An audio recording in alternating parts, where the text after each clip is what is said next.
치매를 일으키는 유전자들이 특히 알츠하이머인 경우에는 몇 가지가 이제 발견이 됐거든요. 그래서 대부분 꼭 치매가 걸린다가 아니고 라고 생각하시면 될 것 네. 같아요.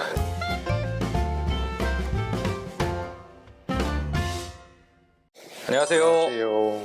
닥터진일의 치매 이야기의 박진호 원장입니다. 네, 이진혁 원장입니다. 네. 그래서 오늘은 그냥 질문지에 있는 내용을 가지고 좀 말씀을 좀 나눠봤으면 해요. 일단 대략적으로 치매에 관련된 내용들 좀 질문하신 내용 네네. 서로 좀 얘기해봤으면 좋겠습니다. 첫 번째 질문은 이게 치매도 유전인가요? 라는 질문이 있습니다.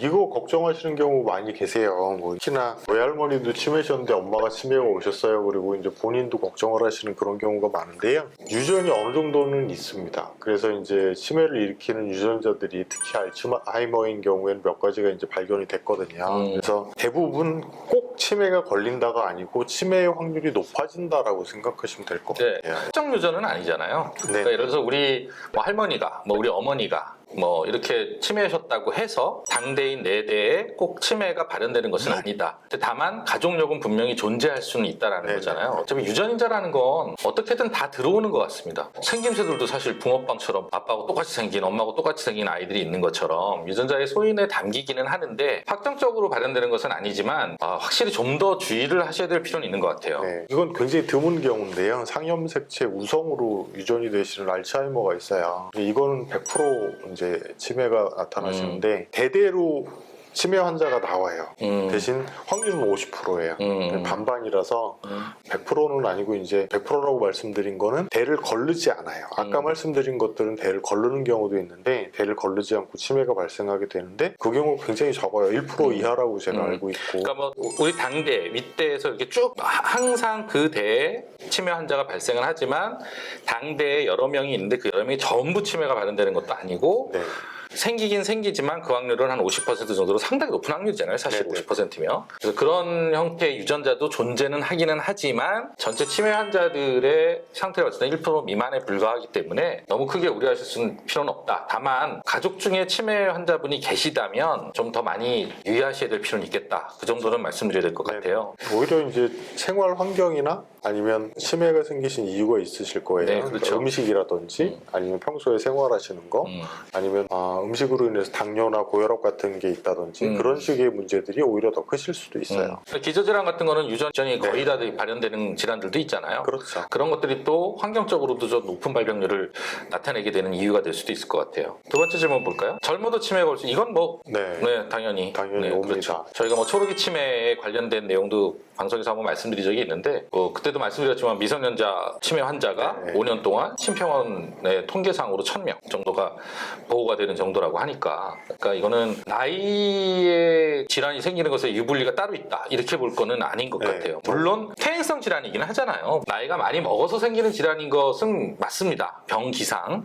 그런데 젊은 사람이라고 해서 절대 100% 피해가는 것은 아니다. 이렇게 알고 계셔야 될 것 같아요. 필름이 자주 끊기면 치매가 빨리 오나요? 네, 그렇죠.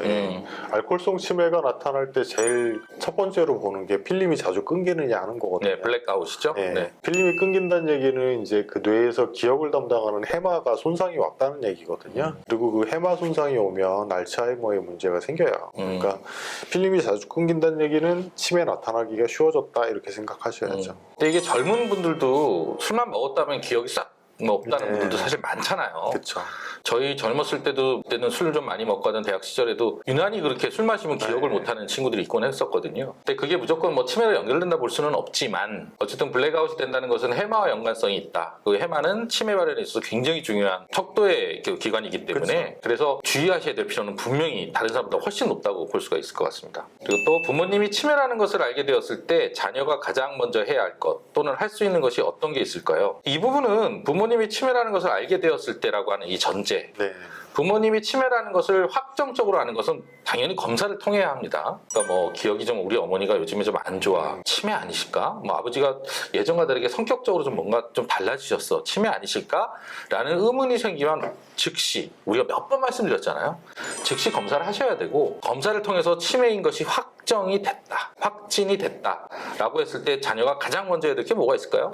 불안감을 줄여주셔야 돼요. 환자분에게. 네. 그러니까 예전에 교수님 한 분한테 이제 들었던 얘기인데요. 중풍이라 그러죠. 이제 뇌졸중 환자가 깨어났을 때 제일 먼저 써야 되는 약을 우울증 약이라고 얘기를 하시더라고요. 그래서 왜요?라고 여쭤봤더니 멀쩡하던 사람이 갑자기 쓰러진 거죠. 그리고 정신 차려 보니까 자기가 반신불수가 돼 있고 이 상태에서 제일 먼저 드는 게 이제 우울감하고 불안감이거든요. 그러니까 치매라는 얘기를 들으셨을 때 제일 먼저 나타내시는 감정이 우울하고 불안이에요. 그러니까 그 부분을 옆에서 잘 돌봐주셔야 됩니다.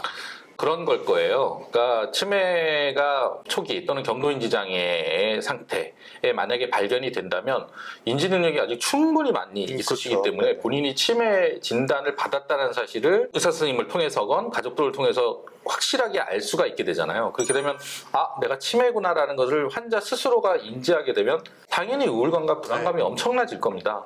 우리나라도 좀 많이 좋아지고는 있는데요. 사실 선진국은 이런 질환들, 치매를 포함해서 아까 전에 말씀해 주셨던 중풍 같은 질환도 마찬가지고요. 폭행 사건도 그렇답니다. 그런 사건이 있게 되면 심리적 치료를 필수적으로 받게끔 하는 의료 시스템이 돼 있다고들 해요. 네. 그러니까 우리나라 같은 경우도 사실은 지금 치매하면은 신경정신과 쪽에서 다루다 보니까 신경정신과 선생님을 만나게 될 기회가 많으시긴 할 거예요. 그러면 우울감과 관련된 것, 아까 전에 말씀하신 불안과 관련된 것에 대한 치료 처치를 받으실 수도 있겠지만 이게 좀 어떻게 보면 아직까지 우리가 좀 앞으로 나아갈 방향이긴 할 겁니다. 우리나라는 상담 치료라든지 또는 그 환자의 입장에서 충분히 정서적인 공감대를 느끼면서 하는 그런 정신과적인 치료는 아직 조금 제도적으로 좀 잘 안 되고 있잖아요. 이건 여러 가지 이유들이 있습니다. 관련 수가의 문제라든지 정신과 선생님들하고 얘기를 해보면 그런 부분 좀 있기는 있어요.